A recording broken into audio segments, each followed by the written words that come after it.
Hi hello வணக்கம். நான் உங்கள் பையே மொழிப்பாரிலிருந்து பேசுகிறேன். இப்போ நம்ம எங்கே வளர்க்க வந்திருக்கோம் பார்த்தீங்கன்னா, முளைப்பாரி பொள்ளாச்சி பக்கம் உடுமலைப்பேட்டை அப்படிங்கிற ஊரில் RKR matriculation higher secondary school ஒரு ஸ்கூலுக்கு பொங்கல் செலிப்ரேஷனுக்காக முளைப்பாரி வளர்க்க என்னைய கூப்பிட்ருந்தாங்க. அதனால் வளர்த்து கொடுக்க வந்திருக்கிறேன்.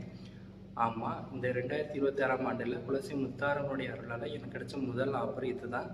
அதனால் ஒரு 20 முளைப்பாரி, தொட்டி முளைப்பாரியும் ஒரு அம்மன் முளைப்பாரி பாலாம்பிகை மணிக்கு போட்டு அலங்காரம் பண்ணி கொடுக்க சொன்னாங்க. இதுதான் இந்த அம்மன், பார்த்துக்கோங்க. சின்ன பிள்ளை மணி போட்டிருக்கிறேன். அப்புறம் பச்சைப்பயிர் முளைப்பாரி ஒரு 20 முளைப்பாரி போட்டு வளர்த்து கொடுத்துருக்கேன், பார்த்துக்கோங்க. இது போல் உங்கள் ஊர் கோயில் திருவிழாக்கோ, உங்கள் கோயில் கும்பாபிஷேகத்திற்கோ முளைப்பாரி வளர்க்கணும், கும்மிப்பாட்டு நிகழ்ச்சி நடத்தி கொடுக்கணும் அப்படின்னா கீழே என்னுடைய நம்பர் கொடுக்குறேன், கான்டாக்ட் பண்ணுங்கள். நிச்சயமாக நாங்கள் நல்லபடி சிறந்த முறையில் நல்லா வளர்த்து கொடுப்போம். ஓகே, பாய்.